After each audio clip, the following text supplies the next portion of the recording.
Prime Minister, to get the government function. I've just told you the truth.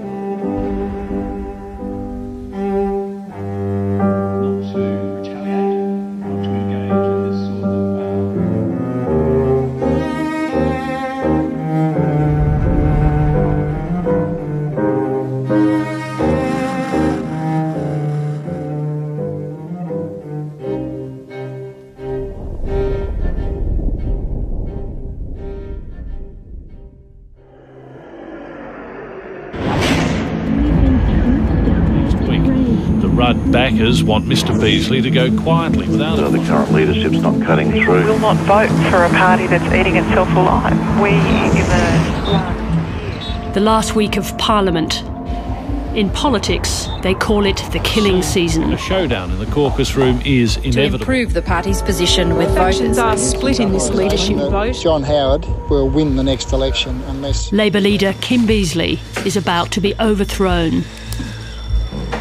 It's a very, very sobering and lonely walk as you walk down the corridor in Parliament House, those stark hospital-like walls towards the leader's office, and almost hoping that the walk will be a little longer than it is. It's a big emotional thing to do, to challenge the leadership of your political party. There's nothing pleasant about it, there's nothing fun about it. It's, you know, quite a horrible, gut-wrenching process. And then you walk in the door, and Kim had this marvellous PA sitting at the desk. She had tears streaming down her face because she'd been in politics a long time, and she knew what this meant. Did you recall that scene when Julia Gillard came to see you in 2010? Do I recall it? Did it flash through your mind all those years later? No. Julia was my loyal deputy. And I didn't believe she would do that until that point.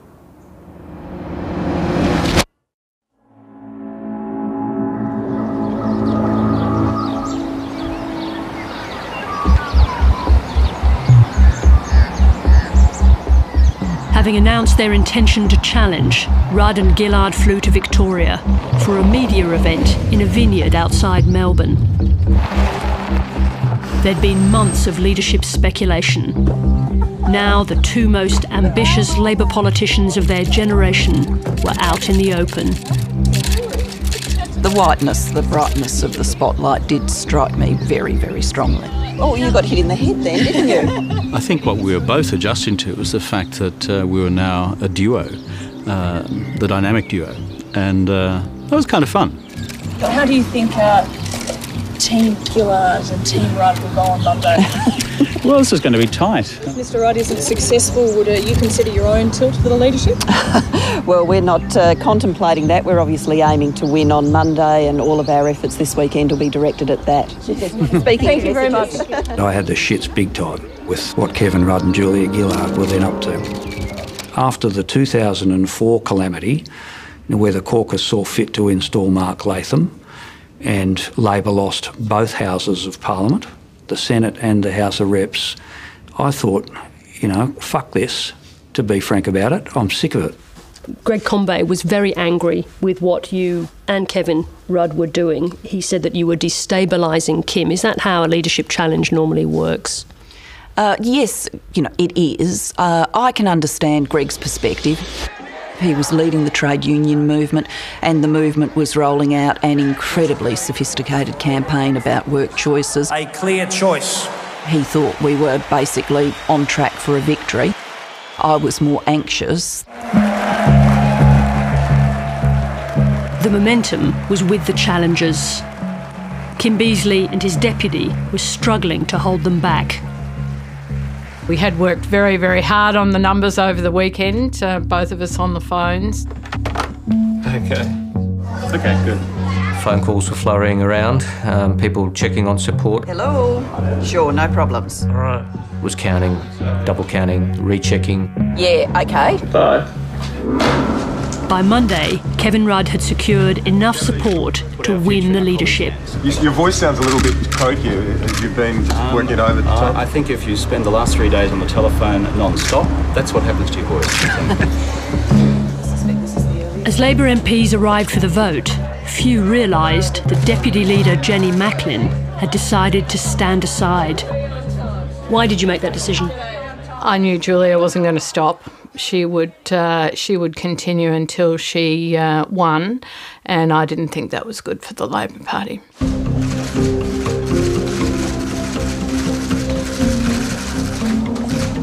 Kevin Rudd won by a margin of 10 votes. Julia Gillard was unopposed. The Christian from Queensland's right and the atheist from the Victorian left were Labor's new leadership team. It was, by all accounts, by all measures, a marriage of convenience, but a smart marriage in the interests of the party. So in that sense, not a love match? If you're looking for love, don't go into politics.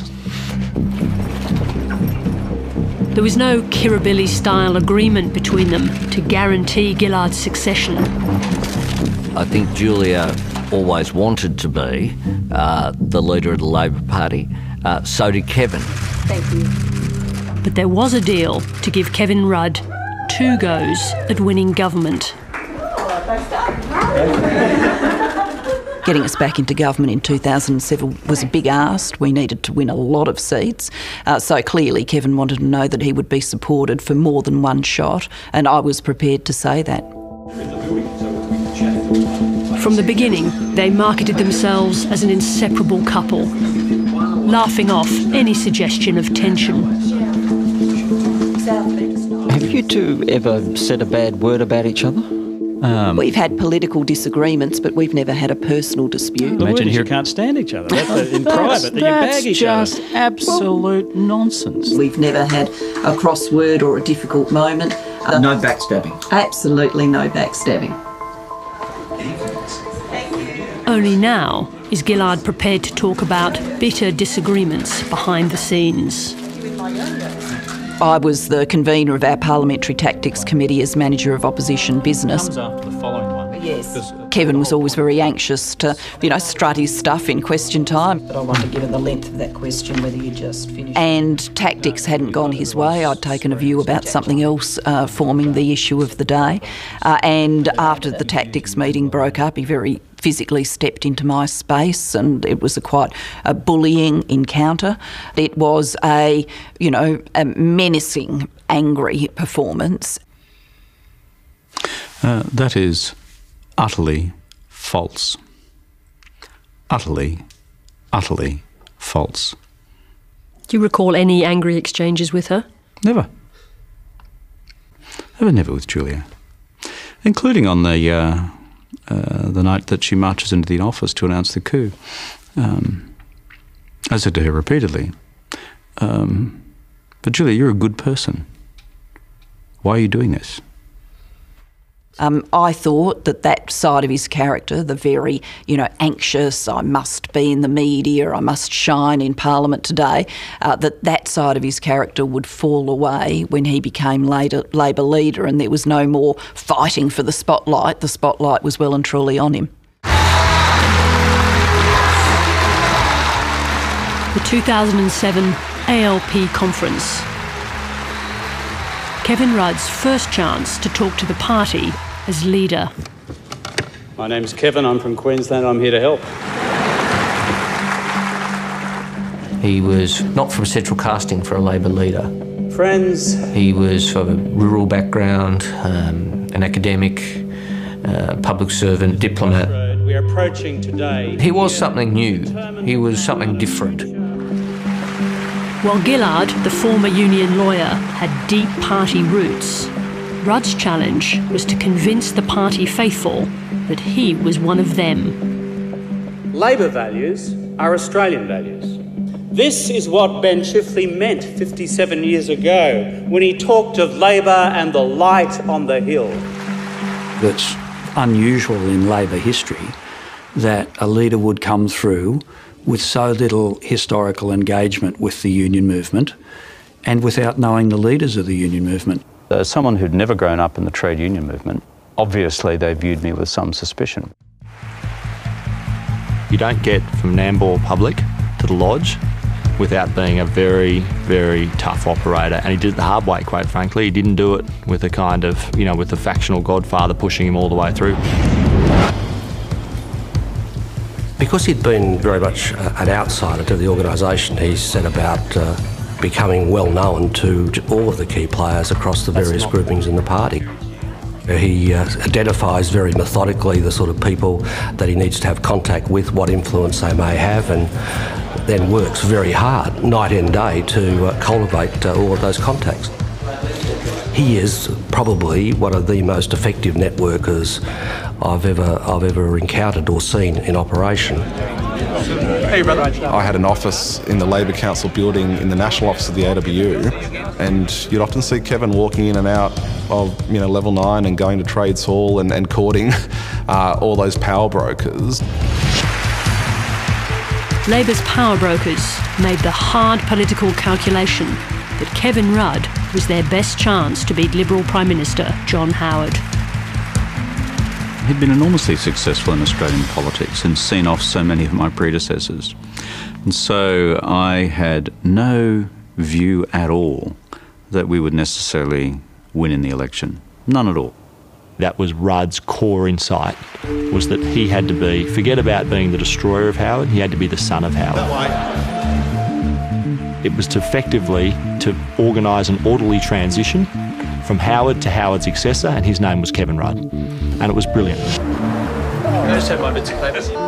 The task now was selling Rudd, not as a traditional Labor man, but as a leader attuned to the values of modern Australia. This is the part of country Australia where my parents raised me. The country had moved on from that old school factional Labor being about the working class. It now needed to be a more aspirational picture, and he fitted that perfectly. The unofficial election campaign began straight away.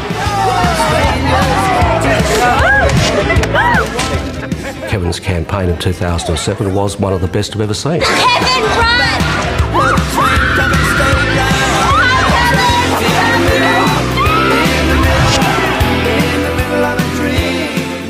I worked my guts out.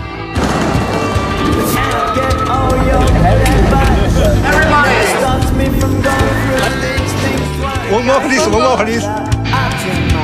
You guys locals or from elsewhere?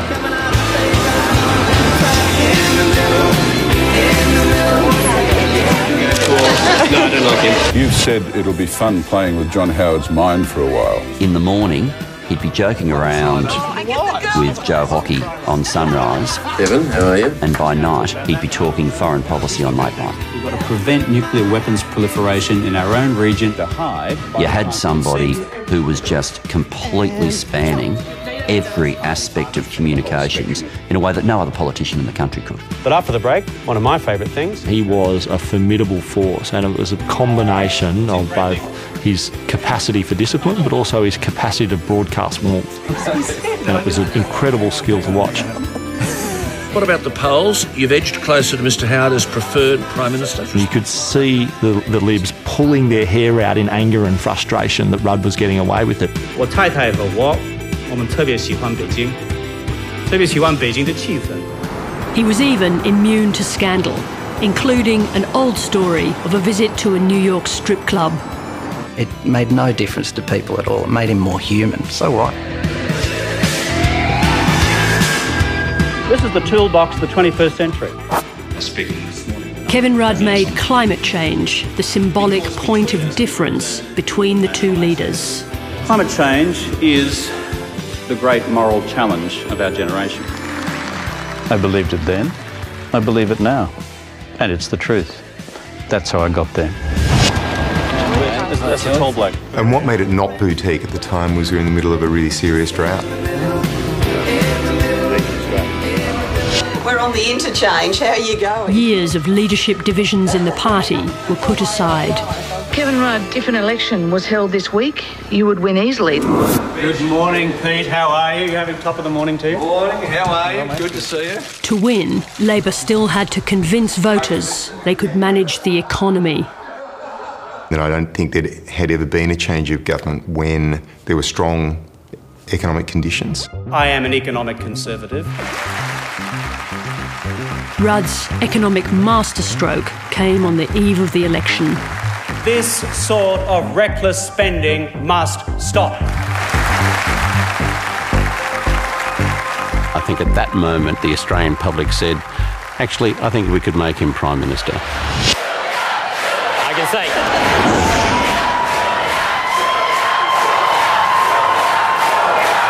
Sorry about that.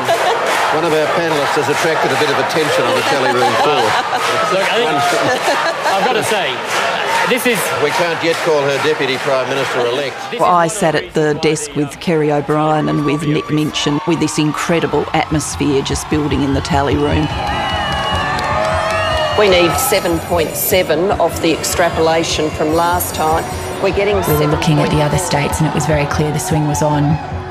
And I remember Faulkner saying, we just have to wait and see whether Queensland's going to come home for us. Swing of 7.8%. This is only the third time since the war that Labor's got a majority of the two-party preferred vote in Queensland. Seeing the Queensland seats fall, seats like Ford and seats like Dawson and Flynn and those sorts of seats that people weren't necessarily on everybody's radar. Okay, I understand that Maxine McHugh, who at this stage is leading in the seat of Bennelong, the Prime Minister's seat, is about to make an appearance. He's gone. He's Prime Minister, but about to concede. This is the John Howard who came into Parliament 33 years ago.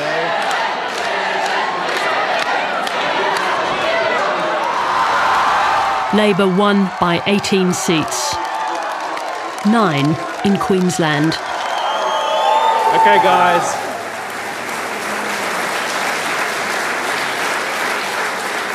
I want to thank my deputy, Julia Gillard.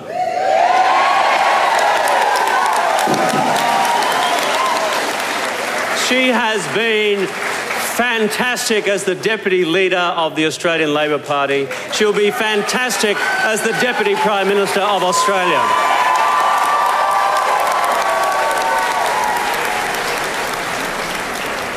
Kevin's just done a remarkable job in the less than 12 months he's been leader, and a remarkable job during the campaign. Great support. He's just, amazing, and intellectual grasp, touch with the Australian community. You couldn't possibly ask for better. Tomorrow, and I say this to the team, we roll up our sleeves. There was this one moment where Kevin Rudd gets up in his victory speech. You can have a strong cup of tea if you want in the meantime. Even an ice Vovo on the way through. And he does the whole, everyone take a shower in an ice Vovo, calm down, nothing to see here. But the celebration should stop there. We have a job of work to do. And I just remember a few of the activists turning to me and saying, what on earth are we going to do now?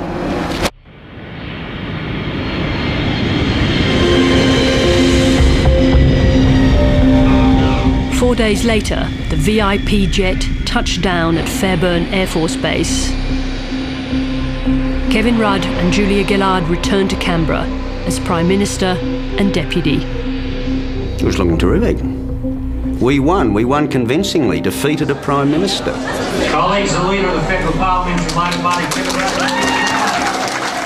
In the victorious Labor caucus, there were 38 MPs new to Parliament. Mate, good to have you on board.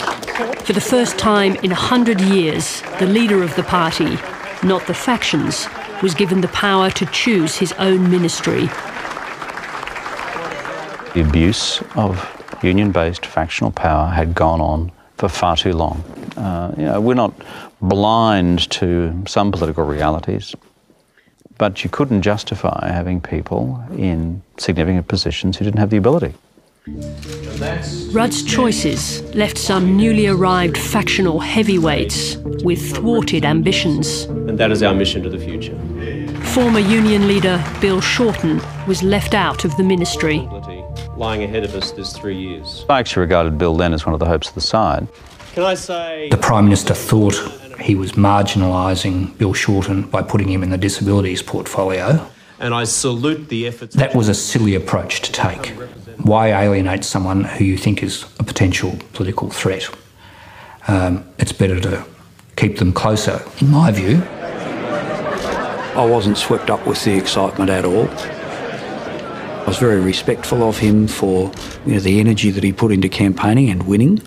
But as we approached government in that period, shortly after the election in November 2007, I was actually quite apprehensive. I thought, how's this going to work out?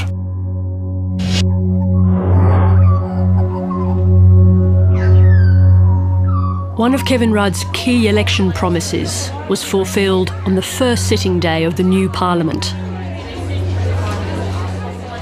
An apology which John Howard had refused to make to the stolen generations. Their representatives gathered at the private entrance to the Prime Minister's courtyard. They were all just standing, about 100 Aboriginal people, very shy. Of course, they're in this space where they had never been before. He called them forward and met every single one of them, one by one, with a kiss or a handshake. I'm Kevin. What's your name? Hi, Jean. Where you come from? Okay. It was incredible to see so many stolen generation people here, many of them quite old, some quite frail, welcomed into our Parliament House. God bless you for it. Thank you, appreciate it. Many of them feeling like this was the first time that their lifetime of pain had been truly acknowledged by the country that they lived in. G'day, mate. I'm Kevin. Good to see you. Good to have you here. Some have asked, why apologise? Let me begin to answer by telling the Parliament just a little of one person's story. An elegant, eloquent and wonderful woman in her 80s who shared some of her story with me when I called round to see her just a few days ago. Then I looked through the window and, hey, Christine, look, there's a car coming down the road there and it's got Australian flag flying and it's got number 1 on the number plate. He was incredibly respectful.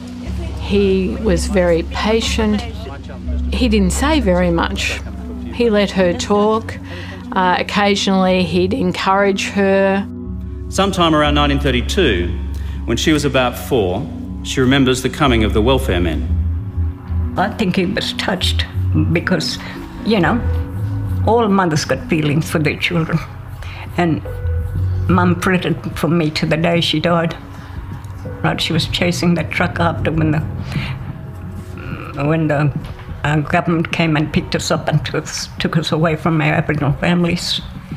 And that's the last memory you have of her? Yeah, chasing that truck crying. Yeah. Her mum tried clinging to the sides of the truck as her children were taken away to the bungalow in Alice, all in the name of protection. Well, still get feeling. Oh.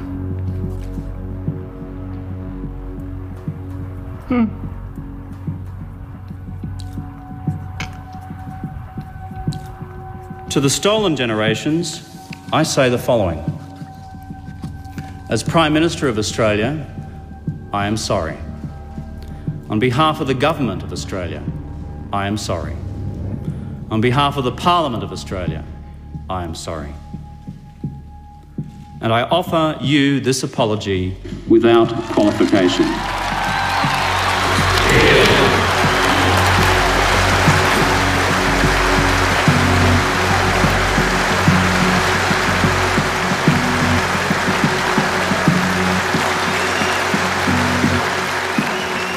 He did deliver the apology, which people had been calling for more than 10 years. He mended terrible broken hearts by delivering that apology, and nobody else can ever take that away from him. He did it.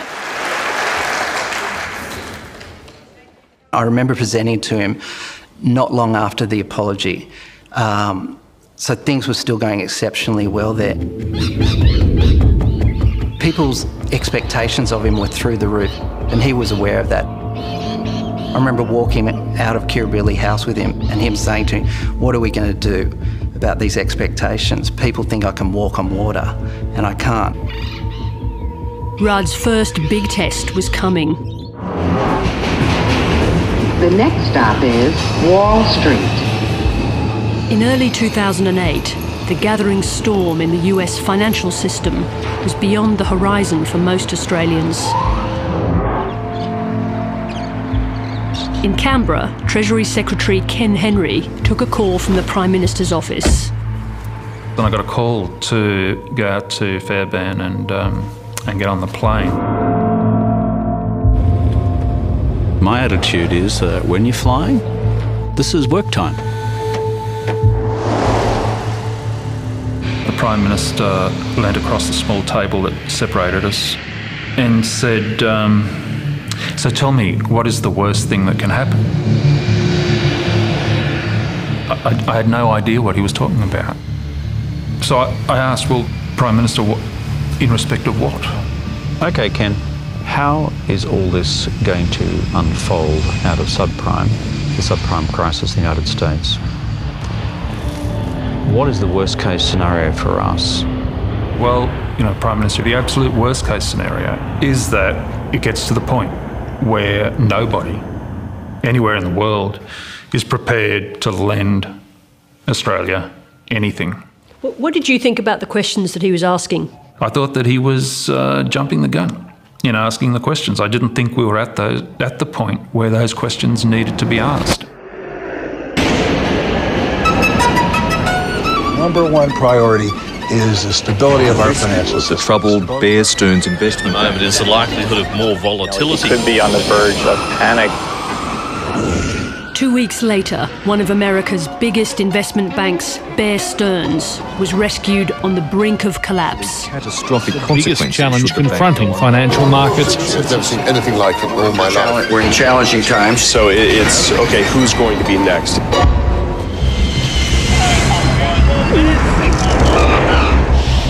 In the tense days that followed, the Prime Minister flew to Washington. The core economic reason for my visit abroad is to speak with the US administration. One of his first meetings was with the man in the eye of the storm, US Treasury Secretary Hank Paulson. It stood out because a number of people were concerned, but this was the Prime Minister of Australia, a long ways away, coming in to my office and wanting to have a serious discussion about what was going on.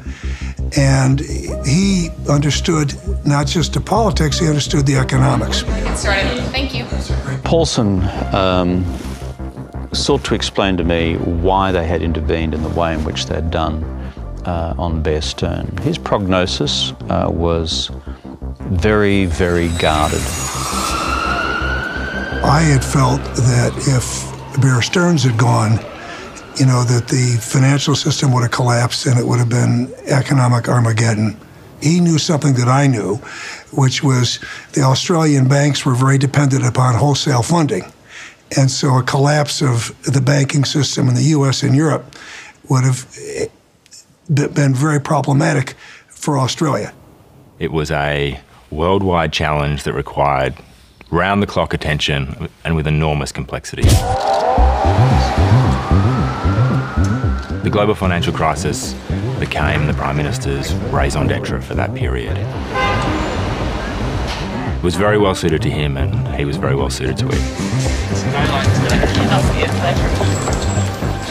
Before the global financial crisis really hit, already there were some concerns amongst the colleagues, and I shared these concerns, that Kevin had kept, a lot of the operating style from the days of campaigning in opposition, and it wasn't fitting well in government.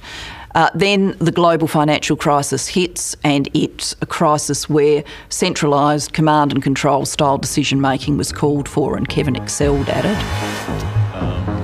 Decisions were made by the government's senior ministers, Rudd, Gillard, Swan and Tanner, who became known as the Gang of Four. Could you have done it with a full cabinet? Could you have run our response to the GFC? No. Why not? No. It simply would have been impossible to get everybody in the right place at the right time. And it would have proved an overwhelming distraction. You know, no government would run a national security crisis that way, and they don't. What was the dynamic like between the four at the time? Oh, I guess, you know, there were times when you'd have all four in the room for an extended period of time. There'd be times when you'd start off with four and late into the night there'd only be one left. And who was the one? No points for guessing who that was. During his overseas trips, Julia Gillard was acting Prime Minister. It's the out-of-touch, out-to-lunch Liberal Party. And receiving praise for her efficiency. You never bothered putting something you needed Prime Ministerial sign-off for into the PM's office until you knew Julia was going to be in the chair.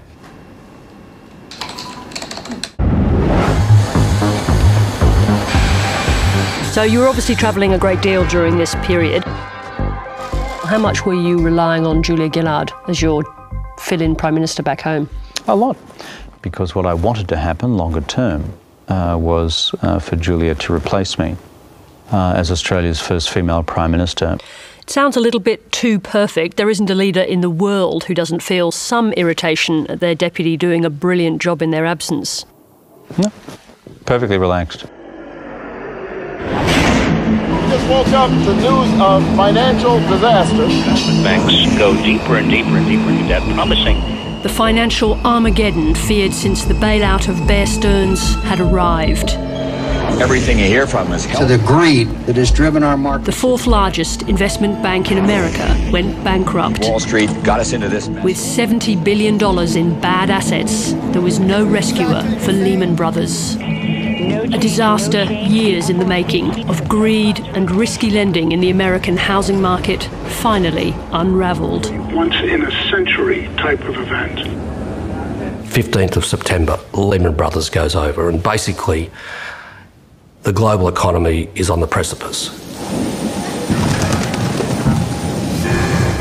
Kevin Rudd prepared to fly to New York. You're going to New York this week. What will that achieve? Shouldn't you be here looking after the shop?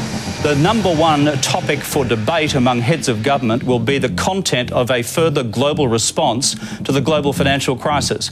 That's a principal reason why I'm in New York, and I believe it's my responsibility to do so. That week after Lehman was an amazing week because we had 5 or 6 things going on continually. We had a number of other institutions close to failure. Morgan Stanley very close, and if they'd gone, Goldman Sachs wouldn't have been far behind. Hey Mike, please pick up GIG. The financial system is splitting apart at the seams. Funding for financial institutions is drying up. Markets are volatile. And then we had our money markets imploding. And that was the closest, I think, we came to the abyss. A meeting of the UN General Assembly had brought the world's leaders to New York. Kevin Rudd and British Prime Minister Gordon Brown organised an impromptu leaders' summit on the sidelines.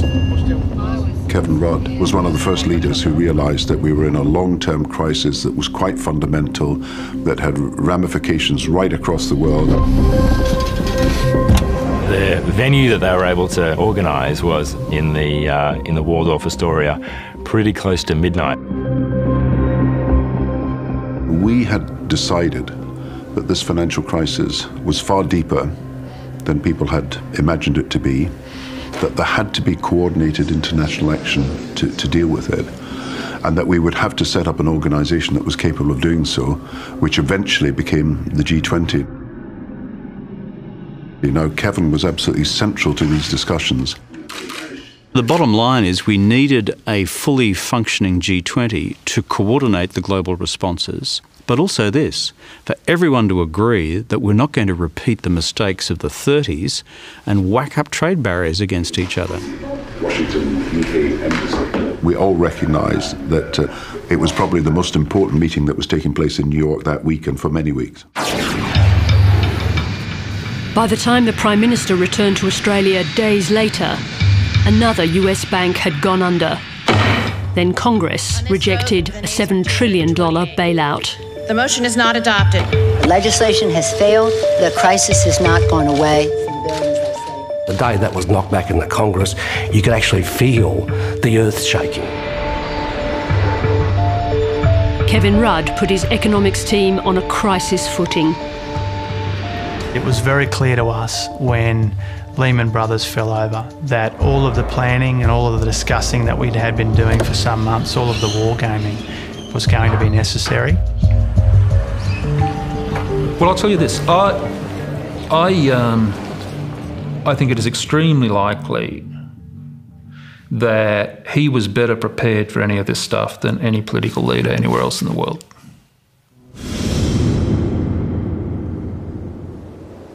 As predicted months earlier on the flight with Ken Henry, the flow of foreign capital into Australia had dried up.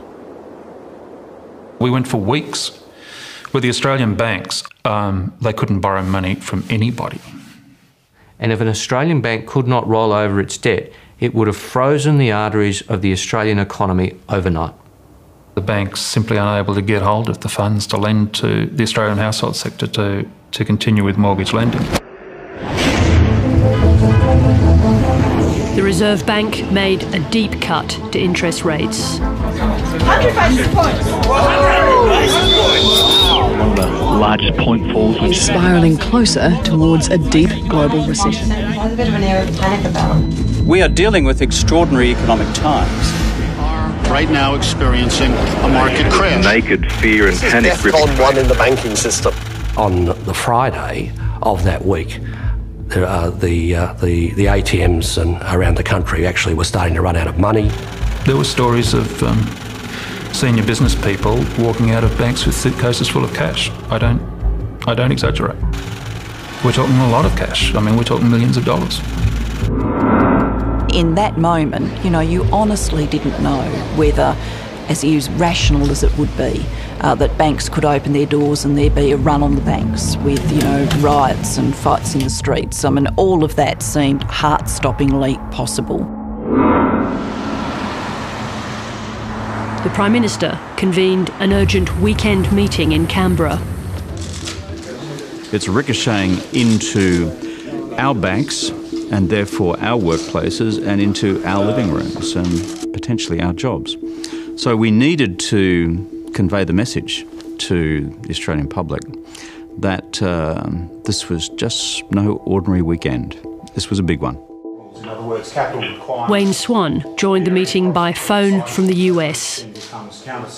On the Friday of that week, I was on Wall Street and I met with one CEO of a large investment bank who sat there and said, look, we're just waiting for the cavalry to arrive.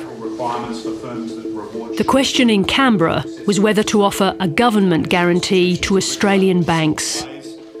This was a really big decision. If you get it right, no one will thank you because you avoid a crisis and no one experienced the crisis. If you get it wrong and say one of these institutions does fall over through whatever happened, then you'll be held forever to account. Afternoon, everybody. The Australian government will guarantee all deposits, whatever their size, in all Australian banking institutions for 3 years. Banks, building societies, credit unions. The other decision to emerge out of the marathon meeting was a stimulus package. Billions of dollars to keep the economy firing at Christmas. We knew we had to put a floor under confidence and the only way to do that was to make sure that Australians had a decent Christmas. The best thing to do was to make sure that you got cash in the hands of households as soon as you possibly could, and it couldn't be a small amount of cash. I did say, go early, go hard, go households. No sleep. It was the first stimulus package announced in the world since the crisis began. China, the US, Canada and major European nations followed in the months ahead. Ready to rock and roll? Good. The Prime Minister and his Treasurer fronted the media. Today, the government is announcing a $10.4 billion economic security strategy to deal with the challenges of the global financial crisis. At the end of the day, it's somebody has to make the judgment. And in the political system that we have, that person has to be the Prime Minister. It can't be anybody else. I said to him subsequently that I thought his instincts were better than mine.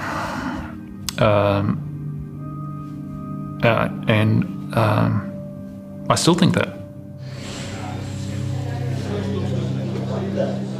We all sort of inherently knew that there was this, potential liability for Labor. Inevitably, there would be someone who got that stimulus payment that the media then saw, taking it down the pokies or coming out of the pub with, slabs and slabs of alcohol on their shoulder, and it would play out as a waste and mismanagement story. This is a Christmas message from Kevin Rudd. Spend for Australia. Payments of about $1,000. They don't spend it, they're likely to put their job at risk. Package is designed to kickstart the economy and keep the nation out. Australia was the only developed country having a happy Christmas. The British and American economies went into recession. There were fears Australia would follow. The officials in the Treasury were of the view that even after you'd done all these things, we were still going to have a very deep recession. And what would that have meant? Well, it means hundreds of thousands of people losing jobs. The International Monetary Fund has predicted for 2009 the worst year for the global economy since the war. So we knew we had to put in place a pipeline of work and additional cash payments as we went through February, March, April, May, June, July of the next year. Labor had inherited a budget surplus of almost $20 billion, helped by the proceeds of the mining boom. Another big stimulus package would put them heavily into deficit.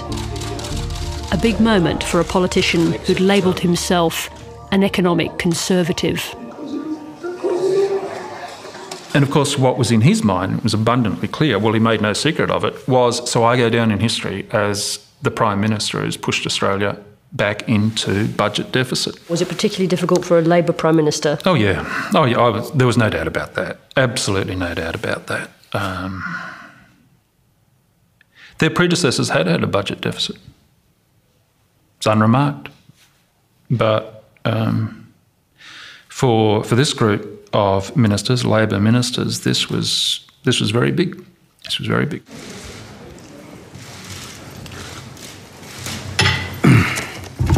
Right.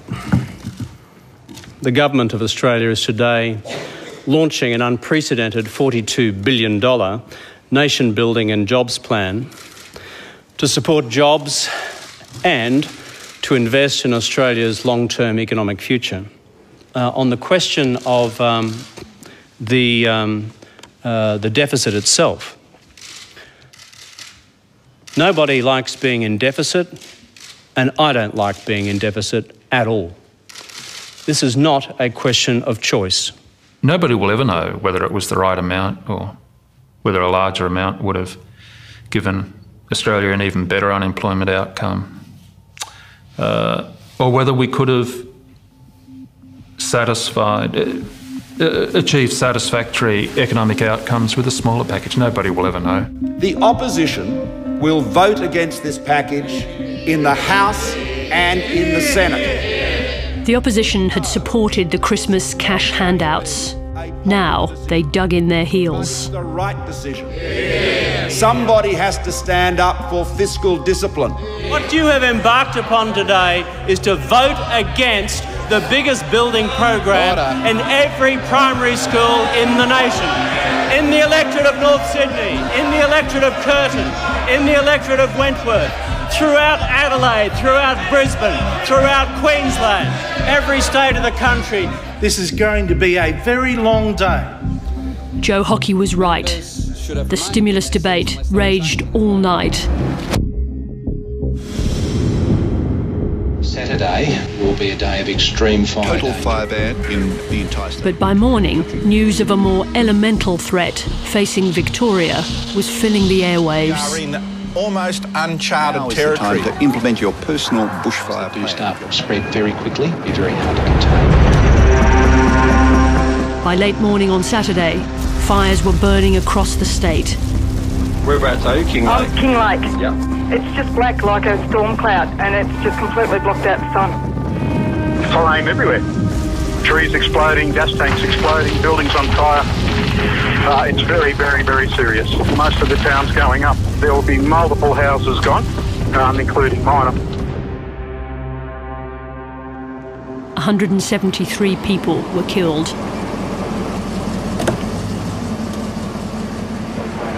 Whereabouts are we? Kevin and I went out to Whittlesea, and a lot of people had come down the mountain and were still in a terrible state of shock. I remember one man standing there really not knowing what had happened to him. Everything we've worked for is gone. No, mate. There you go.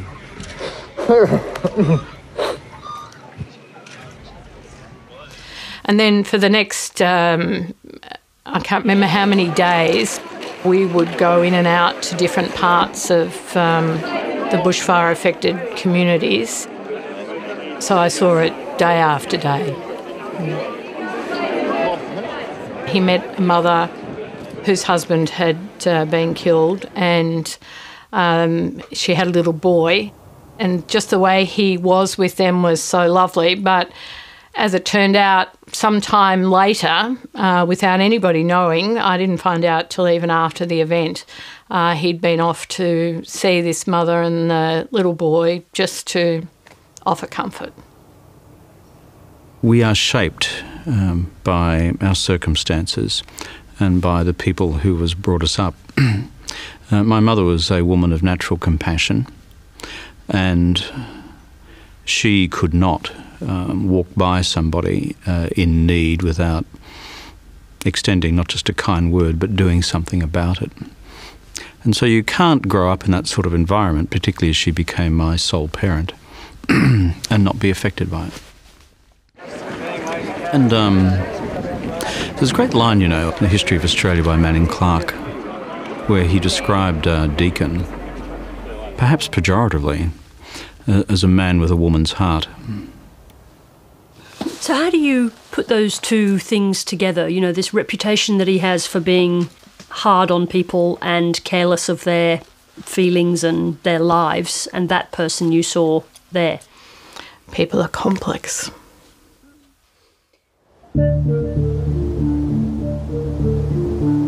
As Australia struggled with a domestic tragedy, the global financial crisis continued to deepen. Wall Street under occupation. We are taking over. 32 of the world's developed nations fell into recession. Despite the crisis, the government pushed ahead with its most complex economic reform, the design of an emissions trading scheme. This was the first time that this had been attempted in our economy, and it is a massive, massive reform. There were days where we'd meet for 6 or 8 hours about economic policy in the GFC, and they'd wheel out all our thousands of pages of briefing about the GFC, and they'd wheel in thousands of pages of briefing about carbon pollution. We had to send a public service team, for example. They had to get into the bowels of companies like BHP Billiton, and not just the whole company, but go down to the steelworks in Port Kembla. Work with the company on identifying how much greenhouse gas was produced. No one's done this before. The Europeans tried this in their emissions trading scheme and failed. We couldn't fail. The Rudd government stands for the biggest debt the Australian people have had since World War II. The Rudd government stands for a failure in fiscal policy. The argument over the stimulus rolled on. In June, Australia's critical economic figures were released. A verdict on the government's handling of the crisis. Just been handed a note that reveals that the Australian economy grew in the March quarter. I remember the information came through and everyone in the Prime Minister's office spilled into the corridors. It's the sort of result that makes public life so worthwhile. All the people who kept their jobs and all those small businesses that would have hit the fence. Australia is the fastest growing economy of all the major advanced economies. Australia has the lowest debt and deficit of all the major advanced economies. And Australia is the only advanced economy, as of today, not in recession.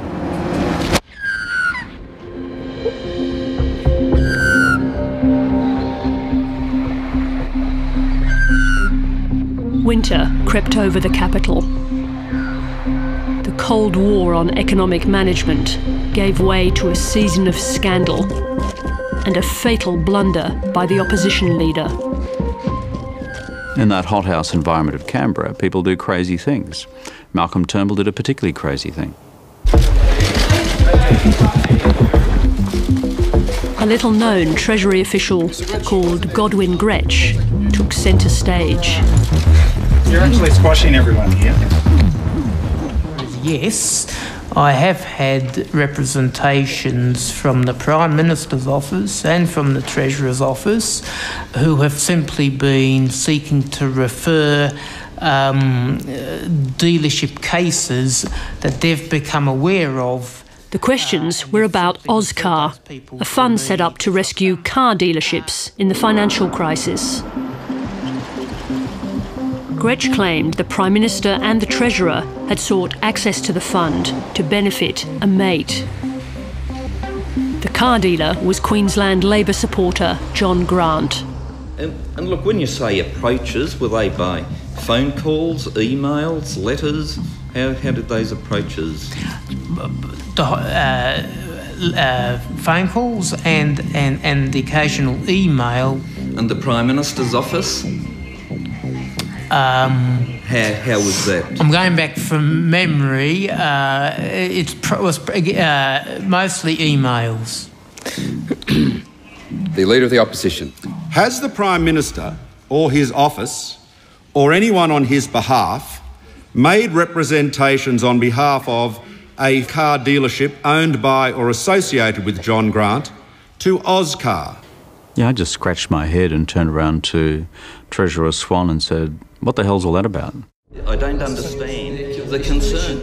What the government didn't know was that Godwin Gretsch was a Liberal Party mole.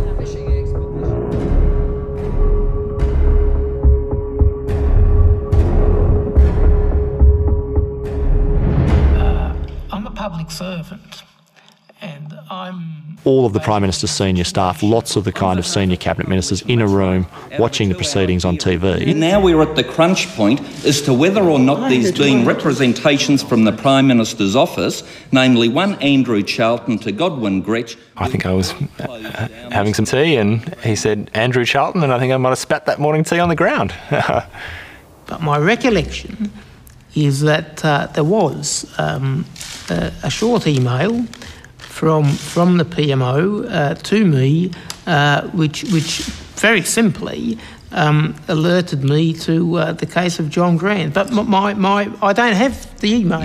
Yeah, similar to the terms that I suggested. Gretsch had shown the email to Malcolm Turnbull. Proof, Gretsch claimed, of the Prime Minister's involvement. An email to Godwin Gretsch from Rudd's advisor, Andrew Charlton. Hi everyone. Okay. All set? Is everyone right? Malcolm Turnbull thought that he was within an inch of the Prime Ministership. He thought he had evidence that the Prime Minister had been corrupt. We've seen extraordinary evidence before a Senate committee today The Prime Minister and the Treasurer have used their offices and taxpayers' resources to seek advantage for one of their mates and then lied about it to the Parliament. If the Prime Minister and the Treasurer cannot immediately justify their actions to the Australian people, they have no choice but to resign. We had every single email that Andrew Charlton had ever received or sent printed out and checked by hand by two separate people to make sure we didn't miss it. And it was at that point the momentum started to shift.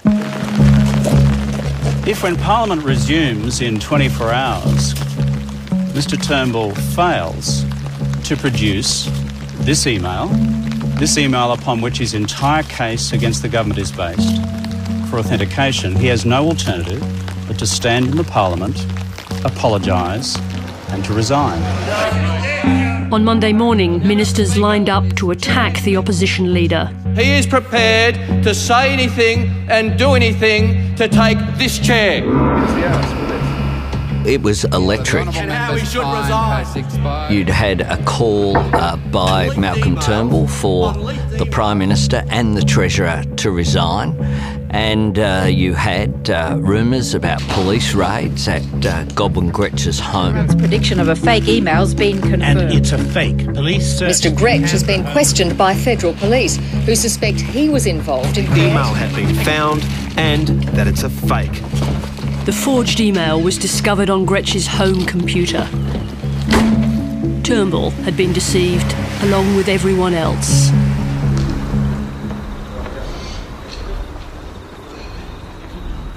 Malcolm Turnbull's popularity ratings plummeted. And that meant from that day until Malcolm Turnbull ceased to be the opposition leader, his effectiveness as the leader of the opposition was fatally weakened. Meet the man himself. Please welcome the real Kevin Rudd, PM.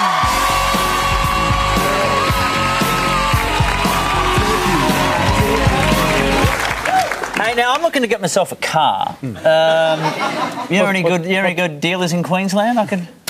Not offhand, but I'm sure Malcolm Turnbull could email you some suggestions. Kevin Rudd's popularity soared. He led Malcolm Turnbull 65 to 18 as preferred Prime Minister. He appeared untouchable. Would have I preferred Rudd to face Turnbull in the election? Yes, because I think Rudd was very well matched against Turnbull. There's only one speed in politics when it comes to your opponents, and that is you take every gun you got and you fire every bullet at them, and you don't stop shooting until they're gone.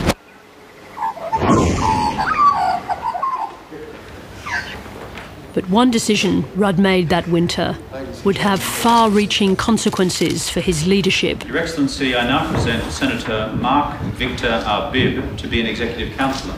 He promoted into the ministry a factional warlord who'd helped orchestrate his rise to power. I, Mark Victor Arbib, do swear that I will well and truly serve the Commonwealth of Australia, her land and her people, in the office of Parliamentary Secretary for Government Service Delivery. So help me God.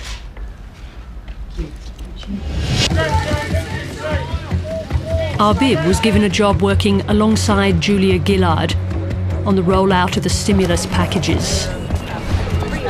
I think the fact that she developed a close working relationship with Mark Arbib, was hugely significant.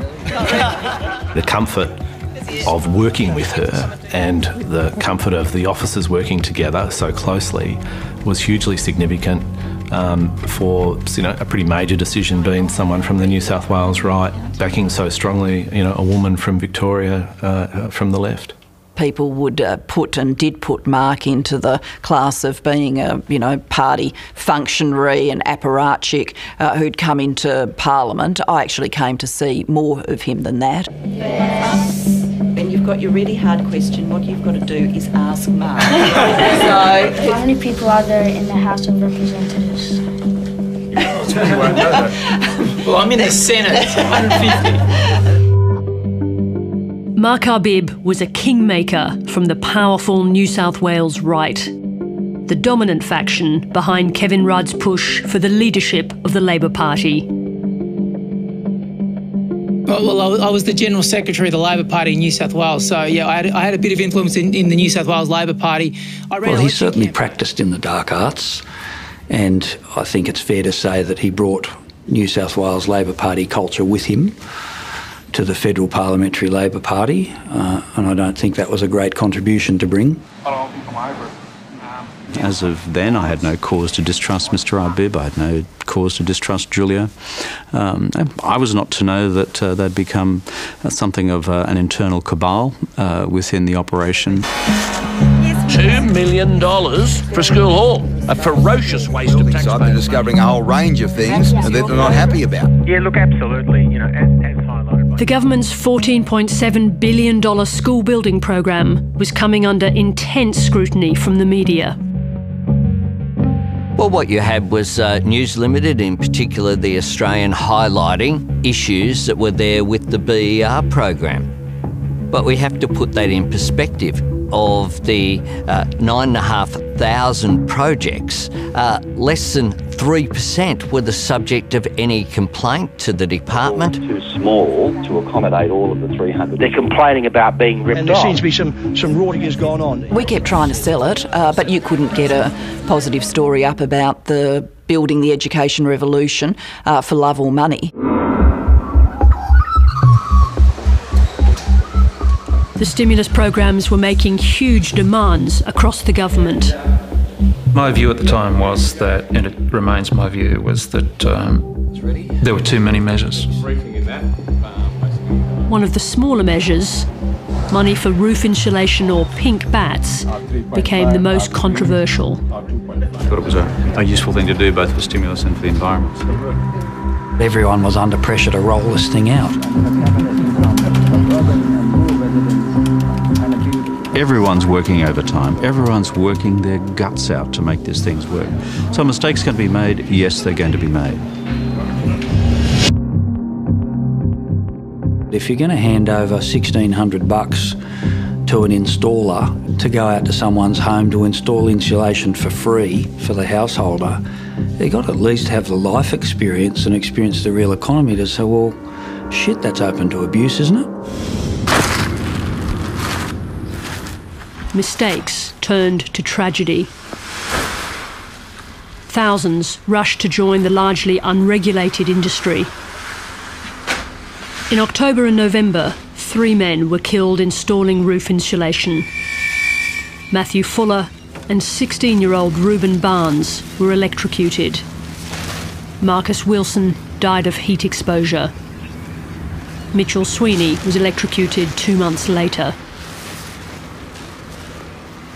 The profound tragedy of young men, being killed during the process of installing insulation and others being injured, in some cases very severely. The tragedy for those families, I felt that really was bad. When you had tragedies such as those which occurred for the 4 families in the home insulation program, I felt it personally. With the business of political life is that you accept responsibility for the good things and the bad.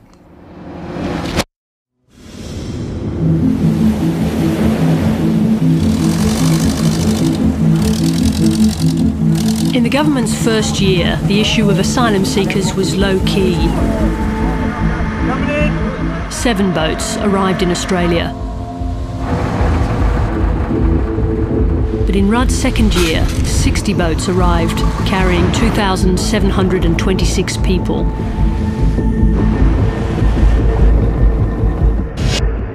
Under pressure from the increase, in October, Kevin Rudd made a unilateral decision to stop boats on their way to Australia. At Australia's request, the Jaya Lestari was intercepted and taken to port by the Indonesian Navy. A few days later, 78 Sri Lankans rescued from a small boat were transferred to the Australian customs ship, the Oceanic Viking. I got a phone call from the Prime Minister's Chief of Staff to advise me that Kevin Rudd and The Indonesian President, SBY, had come to an arrangement where a group of asylum seekers would be transferred by Australian vessel to Indonesia, and that was done without consultation with the relevant ministers and certainly without the calling of a National Security Committee, a cabinet meeting. If there was a breakdown in the command structure within the government about which ministerial office was engaged or not, it is difficult to sustain that a Prime Minister has to physically pick up the telephone to every affected senior bureaucrat and minister and say, this is what's happening.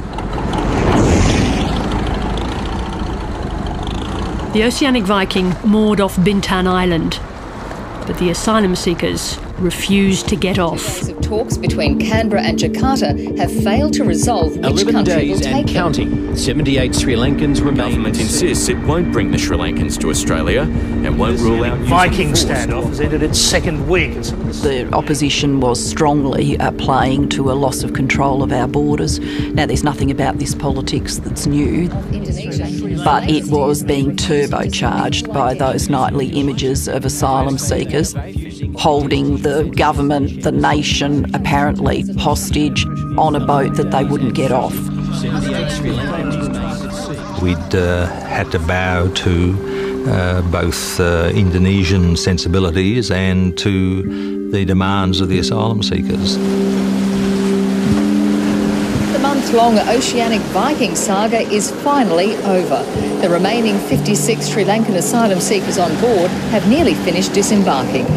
Despite subsequent denials by the government, the Sri Lankans from the Oceanic Viking got special treatment. Speedy settlement of their refugee claims.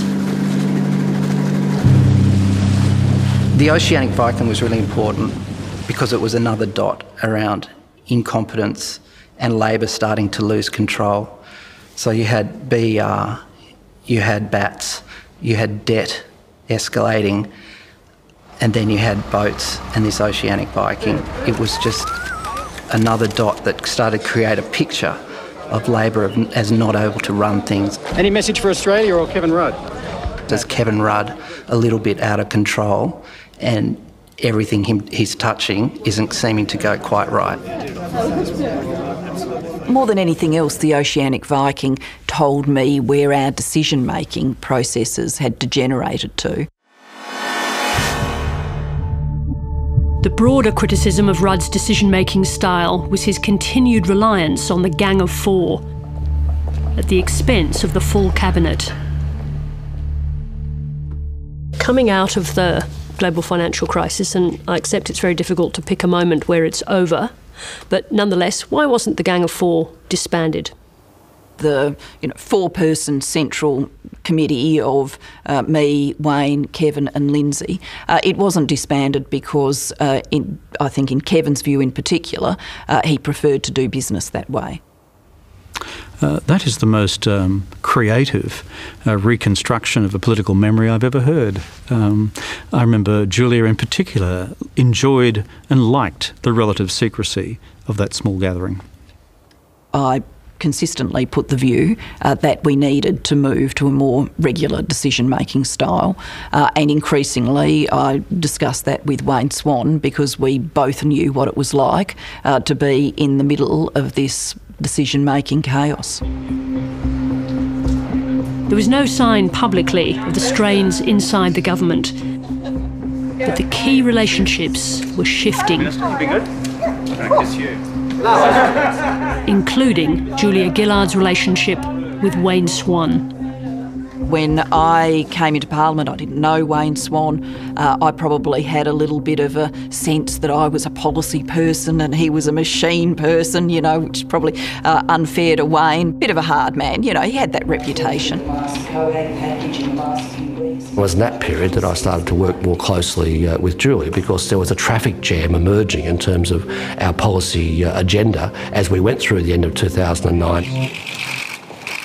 As the problems for the government started to accumulate, increasingly Wayne and I did something that we hadn't done across all of our lives in Parliament together, which is actually seek each other out. So we started having, direct policy and political discussions. How much were they about what are we going to do about Kevin? A lot of them were about that, about managing Kevin. None of them were leadership discussions. None of them were leadership discussions about replacing Kevin.